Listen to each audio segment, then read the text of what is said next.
जल्दी से अपने अपने हेडफोन लगाएं और शुरू हो जाए मेरे यानी नितिन के साथ। मेरा नाम नेहा है। यह कहानी मेरी बहन सबीना और मेरे भाई मन्नू गुजरा की है। काफी साल पहले की बात है। सन 2013 गर्मियों के दिन थे। मेरे दोनों भाई बहन कॉलेज की पढ़ाई कर रहे थे।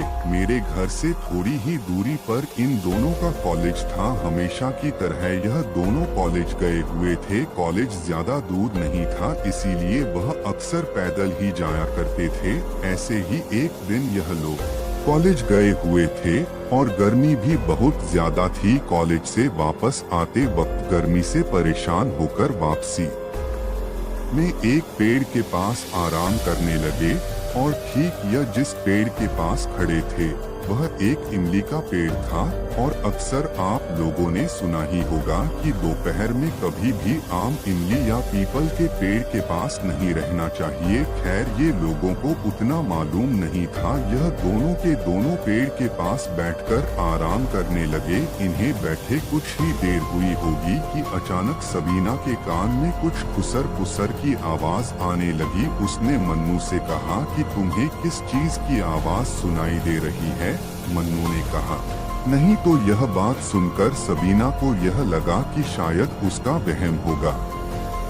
सबीना ने कहा कि चलो घर चलते हैं और आप लोगों को एक बात और बता दूं। इस बात को आप अपने दिल में बैठा के रख लीजिए। और तोर सर ने इस बारे में पहले भी कई कहानियों में बताया हुआ है। जैसा कि आप लोगों ने सुना ही होगा कि जब हम किसी सुनसान जगह पर होते हैं तो कभी यह नहीं बोलना चाहिए कि चलो चलते हैं। अक्सर कोई भी नेगेटिव एनर्जी या जो भी साया वहाँ होता है वह ना चाहते हुए भी हमारे साथ चल पड़ता है। बस उस दिन सबीना ने यही गलती कर दी। उसने कहा कि चलो घर चलते हैं। ठीक हम दोनों भाई बहन वहाँ से घर चलने लगे। सबीना ने चलते हुए अपने भाई से कहा कि भाई मेरा कंधा मुझे बहुत भारी लग रहा है। मन्नू ने कहा कि गर्मी इतनी ज्यादा है, थकान के कारण लग रहा होगा। खैर कुछ देर में हम घर पहुंच गए। मैंने अच्छे से मुंह हाथ धोया और हम खाना खाने बैठे। दोस्तों सबसे बड़ी हैरानी की बात तो यह थी कि जो लड़की थोड़ा सा चावल खाती थी आज उसने 2 प्लेट चावल खा लिया। घर के सभी लोगों ने सोचा कि शायद आज भूख ज्यादा लगी होगी। यही सोचकर किसी ने कुछ नहीं कहा। दूसरी सबीना खाना खाकर चुपचाप अपने कमरे में सोने चली गई। सोते वक्त वह ना जाने नींद में कुछ बड़बड़ा रही थी। उसे देखकर घर के लोग यह सोचने लगे कि थकान बहुत ज्यादा हो गई है, चलो ऐसा होता होगा। अब सबीना जब शाम को उठी तो मैंने उससे कहा कि सबीना चल हम लोग अपने आंगन में टहलते हैं।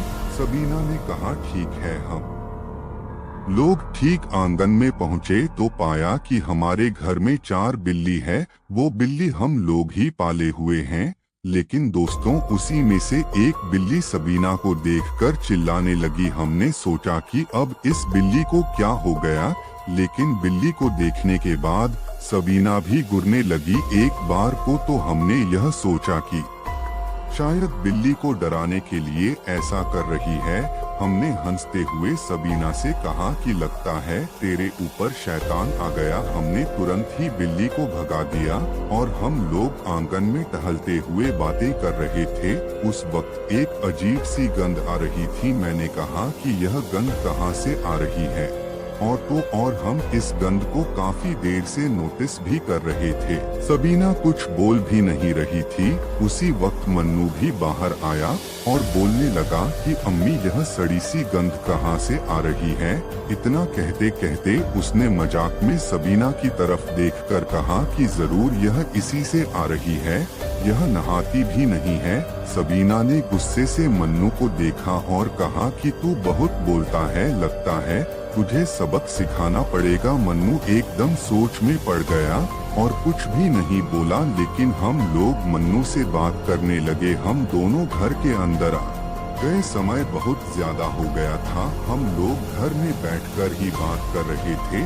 उसी बीच मन्नू ने कहा कि सबीना कि अम्मी अभी तक घर क्यों नहीं आई? हम तीनों जब बाहर निकले तो वह कहीं नहीं दिखी, ना वो घर के अंदर थी और ना बाहर। सब के सब परेशान हो गए क्योंकि अम्मी कभी भी कहीं नहीं जाती थी। हम लोग जब घर से थोड़ी दूर आगे निकले तो पड़ोस की आंटी ने कहा कि अरे तुम लोग इधर जा रहे हो, लेकिन सबीना उधर कहाँ जा रही थी। उस वक्त आंटी मार्केट की तरफ से आ रही थी। उन्होंने कहा कि जब मैं मार्केट से आ रही थी तो मैंने सबीना को उस तरफ जाते हुए देखा। आवाज भी दी, 1-2 बार आवाज लगाई तो उसने गुस्से में मुझसे कहा कि चली जा बुढ़िया, नहीं तो तेरा बहुत बुरा होगा। सच में बहुत बुरा लगा मुझे। आज तक सबीना ने कभी मुझसे ऐसी बात नहीं की। मैं इस बात के लिए तुम्हारे घर आना चाहती थी।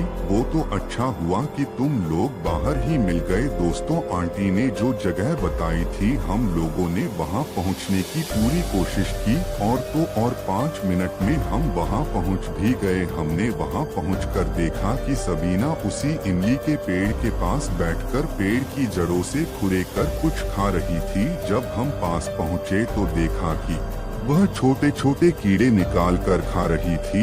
यह सब देखकर हम लोग दंग रह गए। मन्नू ने तुरंत कहा कि यह सब तुम क्या कर रही हो। उसने इतना कहकर सबीना के कंधे पर हाथ रखा। सबीना ने जैसे ही ऊपर की ओर देखा तो हमने पाया उसकी आंखें एकदम ऊपर की तरफ चढ़ी हुई थी और वह गुर्रा रही थी। उसने मन्नू को इतनी जोर की धक्का दिया कि मन्नू कुछ ही दूर पर जाकर गिर पड़ा। उसी वक्त मेरा बड़ा भाई वहां पर आ गया। कहने लगा कि जरूर यह किसी का साया है। उसने तुरंत ही कुछ पढ़कर सबीना की तरफ चिल्लाया। सबीना तुरंत ही थोड़ा शांत हुई और एकदम से बेहोश हो गई। हम जैसे तैसे उसे उठाकर घर पर लेकर आए। घर पहुंचने के बाद भाई ने बोला मैं किसी मौलवी को बुलाकर लाता हूँ। थोड़ी ही देर में भाई ने घर पर आकर कहा कि अभी तो मौलाना जी नहीं है, मैं उन्हें कल लेकर आऊंगा। तब तक मैं कुछ पढ़कर इसके ऊपर फूंक मार देता हूँ। दोस्तों, भाई ने कुछ मंत्र पढ़े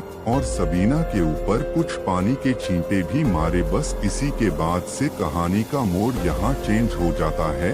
दोस्तों, बात यह थी कि यह किसी को मालूम नहीं चला कि सबीना को वह शायद छोड़कर मन्नू के ऊपर आ चुका है और यह सब तब हमें मालूम चला जब धीरे धीरे मन्नू का ड्रामा शुरू हुआ। हम बेवजह सबीना के ऊपर पड़कर दम कर रहे थे, लेकिन वह तो सबीना को छोड़कर मन्नू के ऊपर आ चुका था। सबीना को जब पानी के छींटे मारे गए तो वह उठकर बैठ गई और कहने लगी कि क्या हुआ, आप लोग मुझे ऐसे क्यों देख रहे हो। हमने सोचा कि चलो सब कुछ ठीक हो गया। सबीना आप ठीक है। पूरी रात भी आराम से निकल गई। हम सब इसी बारे में बात कर रहे थे। भाई ने कहा अगर सब कुछ ठीक ही है तो फिर मौलाना को बुलाने की जरूरत नहीं। पर तभी मन्नू जो हमारे पास बैठा हुआ था वह अचानक से उठकर भागकर रूम में चला गया। हमें लगा बेचारा डरा हुआ है। उस वक्त घर पर खाना बन रहा था और धीरे धीरे हम सब लोग घर के कुछ ना कुछ काम कर रहे थे। मैंने देखा कि मैंने मन्नू को देखा कि वह नहाकर आया और मेरा मेकअप बॉक्स खोलकर कुछ बाहर निकालने लगा। मैं बस चिल्लाकर बोलने ही वाली थी कि मेरा मेकअप बॉक्स क्यों खोल रहा है, लेकिन मेरे बोलने से पहले बाहर से अम्मी की आवाज आई। वह मुझे बाहर बुला रही थी, इसीलिए मैं बिना कुछ बोले ही चली गई। सच कहूँ तो इसके बाद मैं भूल ही गई कि मन्नू मेरा मेकअप का सामान निकाल रहा था। दोस्तों, आप यकीन नहीं करोगे, इसके कुछ देर बाद जब मैं वापस उसी रूम की तरफ गई तो वाकई में एकदम दंग रह गई। मैंने देखा कि मन्नू एक लाल ड्रेस पहनकर शीशे के सामने बैठकर मेकअप कर रहा था। वह वक्त ठीक लिपस्टिक लगा रहा था। मुझे इतनी जोर से गुस्सा आया कि मैं जोर से चिल्लाई। मैं बस उसको थप्पड़ मारने वाली ही थी, लेकिन जब मैंने शीशे की ओर देखा तो पाया कि एक 50 साल की बूढ़ी औरत का चेहरा दिखा। वो देखने में इतनी डरावनी थी कि मैं जोर से चिल्लाकर भागती हुई बाहर आ गई। घर के सारे लोग इकट्ठा हो गए, पूछने लगे कि क्या हुआ। मैंने इशारा करके बताया तो सब रूम में देखने के लिए गए। सब के सब देखकर घर घर कांपने लगे। भाई तुरंत ही मौलाना को बुलाने चला गया। मौलाना साहब जब घर पर आए तब तक मन्नू मेकअप करके पलंग पर बैठा हुआ था। वो ठीक अपने आप में ही कुछ बड़बड़ा रहा था। मौलाना ने कुछ मंत्र पढ़े, लेकिन मन्नू बोलने लगा कि तू कुछ भी कर ले, मैं इसे छोड़ने वाली नहीं हूँ। मौलाना ने कहा कि मैं भी देखता हूँ तू कैसे नहीं जाती। मौलाना ने कहा कि एक नीम का डंडा लेकर आओ। भाई तुरंत ही एक लकड़ी लेकर आया। मौलाना ने उस नीम के डंडे पर कुछ पढ़कर तुरंत ही एक डंडा मन्नू की पीठ पर जमा दिया। मन्नू उछलकर बोल पड़ा कि ठीक है, मैं जाती हूँ, हम थोड़ी अपने आप यहाँ आए हैं, यही लोग हमें बुलाए हैं। मौलाना ने पूछा वह सब तो ठीक है, लेकिन यह तो बताओ कौन हो तुम। उसने कहा कि मैं सबाना हूँ, यही इमली के पेड़ पर बैठी हुई थी। तभी यह लोग वहाँ पर आए और वहाँ आकर बैठ गए। मैंने इससे बात करने की कोशिश की और इसने मुझसे घर चलने को कहा। मौलाना ने एक बार उससे छड़ी और उठाई और यकीन मानिए वह मारने वाले थे, उतने में ही गायब हो गई। मन्नू बेहोश हो चुका था और ठीक जब वह होश में आया तो खुद का ऐसा हाल देखकर घबरा गया और जब उसको इन सब के बारे में मालूम चला तो वह एकदम से सुनने रह गया। दोस्तों, इस बात को बीते कई साल हो गए, पर आज भी इस बात को याद करके मन्नू और सबीना पर सभी हंसते हैं। बाकी दोस्तों, अब आपको यह कहानी झूठ लगे या सच, यह तो सुनने के बाद खुद ही एहसास हो जाता है कि सच क्या, आखिर सच कहानी कैसी होती है और झूठी कैसी। बस इतनी ही थी मेरी यह कहानी।